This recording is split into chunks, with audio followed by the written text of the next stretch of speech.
So what forces us to make changes in our life? Or more specifically, to make changes in our career? Generally, it's a rather large crisis, isn't it? Something like having a workplace accident or injury, or maybe even a near-death experience. It could be something more simple, like having a falling out with a good friend and work colleague.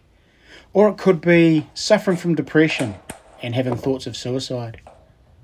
Well, guys, today I'm going to share with you how I dealt with all of these situations in one rather large crisis, and how I made some choices and made a huge change that ultimately saved my life and got me to where I am now.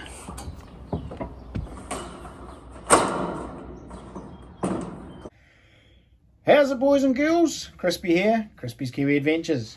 And thank you in advance for sticking it out and listening to my story. So yeah, beginning of the year, I made a massive change that ultimately saved my life. I walked away from a directorship, or 50% director of a company that I'd built up over a period of years in the construction industry, building houses.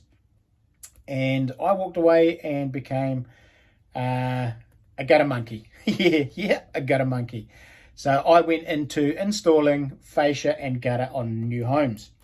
And generally, I'm working by myself. So yeah, to understand why I made that change though, and why there was such a crisis that I had to make that change, we need to go back in time about 2 to 3 years. I had a freak workplace accident, and those of you who have been following my channel will know all about that. I blew my shoulder out, I blew my elbow out, and I prolapsed my C5, C6 vertebrae, the disc. Put me out of work, put me on ACC, was going to require surgery, so I was not able to work from then. My business partner and good friend at the time picked up the slack with everything, and everything went on as per normal. I did the office work and the running around. He did all the physical work and ran the guys. We had a bit of a team at the time. Jump forward about a year. It took about a year for me to get my surgery. In between that, I'd been doing a bit of physical work and stuff, and I was starting to get a little bit down and depressed at that stage. I was in a lot of pain and just, dealing with the fact that I couldn't go and do a lot of the things that I used to be able to do. Got my surgery. More pain. It was just phenomenal. I couldn't believe it. I then developed a massive infection in my neck as well, and didn't actually realise it. I have a high pain threshold. Didn't realise I had an infection. Went in to get my dressing changed, and ended up in A&E hospital having emergency surgery the next morning, being told that if I hadn't have, I was going to wake up dead probably 2 days later. So it certainly... it was an eye-opener then, that the fact that I was nearly dead, nearly died, and it just, it didn't help the situation whatsoever. So I was meant to have 3 months off recovery after the surgery and then ease back into work. Now, during this time, my business partner and good friend was whinging and moaning about the fact that he was carrying the company and he wasn't happy about it. And it was quite harsh, so I felt like I was really letting the company down. So against better judgment, I went back to work about a month and a half after my surgery. I didn't wait the full 3 months, and I didn't ease back into it either.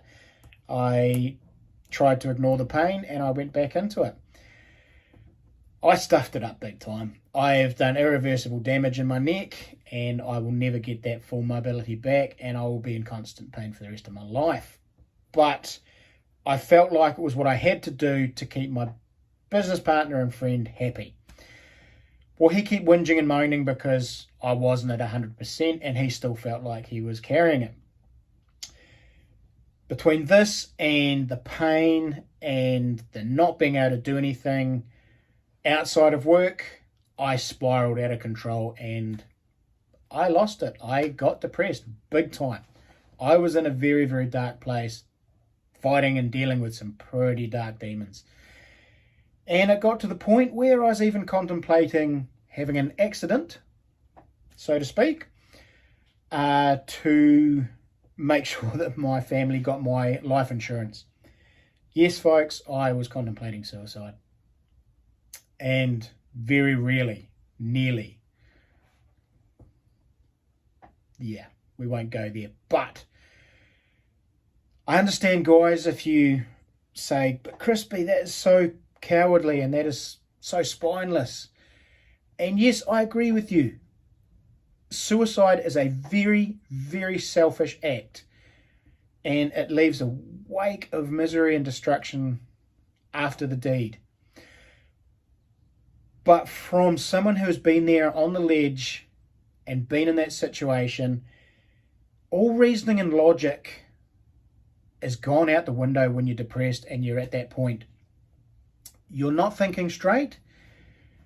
What you are thinking is that what you're about to do is the solution for the situation and the crisis, and that what you are doing will benefit other people, because when you're like that, you feel like you're a burden to everybody. And suicide sometimes is a solution, and the only solution that people can think that would benefit other people. So understand, guys, the cogs are turning, but the lights aren't on. Reasoning and logic is gone by that point. When you're that depressed and that dark and you're contemplating suicide, you're not thinking straight. Okay? So understand that much at least. Thankfully, though, I met a chap who, through hobbies and stuff, told me what he did for work. And it was like, wow, that's pretty cool. It was in the same industry.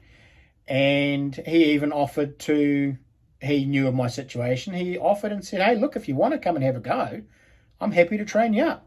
Give it a crack. See what you think. Well, it took me all of about a week to decide that, yep, I was going to have a crack at that. I had a big fight with my wife and decided, nah, enough is enough. I put my foot down, and within a week I had resigned and walked away from a company I'd built up over many, many years. It was scary. It was a massive change, and it freaked both me and my wife out, and we just didn't know how it was going to go. Needless to say, guys, I'm here today because of it. My relationship with my wife is many, many, many times better. We even hit our 25th anniversary this year. And I am a completely different person. I'm happy. I can happily say that once the final complications of getting bought out of a company and a business were over, I have not had a depression session since. I'm happy in what I'm doing. I have the freedom to be around my kids more, to be around my wife more. I have the freedom to go and do my hobbies and what I enjoy. And it is all down to the fact that I changed and realized that I could change my future. So, needless to say, I'm a much different person. I'm a much happier person. And yeah, life goes on. I'm going to leave you with that. I've waffled on way too much already. But yeah, thanks for sticking it out, and thanks for hearing me this long. So until the next one, guys, happy hunting.